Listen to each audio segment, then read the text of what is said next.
We are fucking back! And by that I mean back on Pandora, of course. We finally have our very first trailer for Avatar: Fire and Ash. This, of course, being the third movie in James Cameron's Avatar film series. And it was cool. Babe and I first saw this trailer on the big screen in front of the Fantastic Four First Steps in big ol' IMAX. And when it was done, we looked at each other. We were like, shit, that looks good. And then the trailer officially dropped online on Monday, a couple days ago. So now I can talk about it. Because I want to talk about it because the Avatar movies are awesome. So to recap, the last movie, Avatar: The Way of Water, ended where Jake Sully, Neytiri, and their family, they lost their firstborn son, Neteyam, in the battle against the RDA and Quaritch's clone Avatar. And so now we're hanging out with the Metkayina clan, who are the ocean people. And we're gonna continue this fight. Now enter chapter 3. So what do we got? Well, this trailer starts off, once again, we are back in the world of Pandora. It's been about 3 years since Way of Water, so we need to get back into the swing of things. So here's some cool nature shots for you. Par for the course for these movies. And also, of course, we're gonna see some new stuff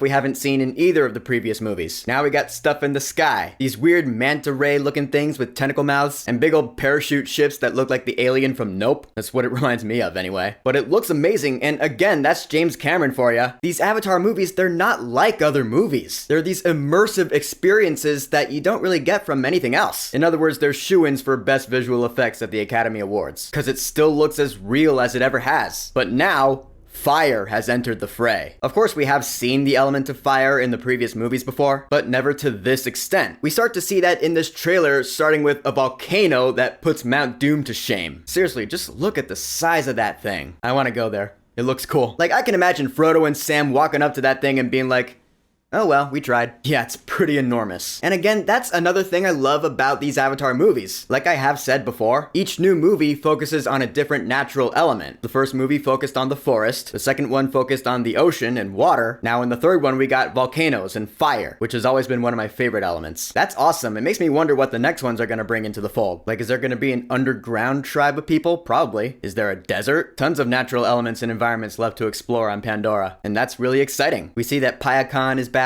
Another recap for you. Payakan is that big whale creature that Loam befriended. Loam, being another son of Jake and Neytiri, was a pretty big deal in The Way of Water, and one of my favorite parts of it, so I'm glad to see that Payakan is back. Some dialogue from Jake Sully. You cannot live like this, baby.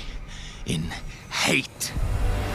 Again, now that he's not only a warrior, but a parent and a husband, that dynamic between him and his family in The Way of Water, it was such a huge part of it, and I'm looking forward to seeing the evolution of that here in Fire and Ash. And another huge part of it, that was Spider, the biological son of Quaritch, who is actually part of Jake and Neytiri's family, and his whole dynamic with them and with Quaritch, that was one of the most interesting aspects of The Way of Water. Looking forward to seeing where that goes here. But then we meet the big new character. This is Varang, or is it Varang? V-A-R-A-N-G, and her tribe of Ash people. These are the fire-based Na'vi, which again, I'm like, cool, or should I say hot? Because these folks look awesome. Their bones coming out of their noses. There's even one point in the trailer where it shows that they can somehow manipulate fire to some extent. Right there, I was like, okay, I am so in right now. I mean, they're not going to be like firebenders, are they? Because that belongs to a different Avatar franchise. I guess if you're a franchise called Avatar, you're going to focus on the natural elements. That's funny. Getting back to this though, yeah, that looks sick. There's another point in this trailer where it shows that Neytiri at some point is going to suffer a bad injury. That doesn't look good. I love Neytiri, man. Zoe Saldana crushes it in these movies. She's one of the most emotional characters in the entire series. So the fact that she looks like what's in a hospital bed here has me a little concerned. I hope she's gonna be okay. I don't know, I just don't want her to die. I'm too emotionally attached to her at this point. It could very well happen. Anything's possible in a James Cameron movie. And people, big characters, die in Avatar movies. So I'm just crossing my fingers, man, for Neytiri. I hope she pulls through. And this trailer ends with Varang giving a warning. Your goddess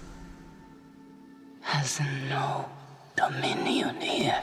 Damn. Okay, if you say so, badass chick who is quite intimidating. That is interesting though. Maybe she and her tribe of Ash people, maybe they don't believe in Awa. There might be different religions on the moon of Pandora. I've never thought about that. That's neat. And of course it does make sense. It is a whole planet of people after all. That's interesting. So in the end, Avatar: Fire and Ash, yeah, definitely looking forward to it. Definitely looking forward to seeing what mysteries unfold, because there's still Kiri and her whole thing. Kiri being a daughter of Jake and Neytiri, the the one played by Sigourney Weaver. Yeah, the mystery of where she comes from. There's still that to unpack, and lots more, I'm sure. Avatar Fire and Ash is hitting theaters this December, and I will be here to talk about it. So, the official trailer for Avatar Fire and Ash. Have you watched it yet? I'm sure you have, because it's a big one. What are your thoughts on this trailer? Are you excited for this movie? Whatever you think, go ahead and leave a comment.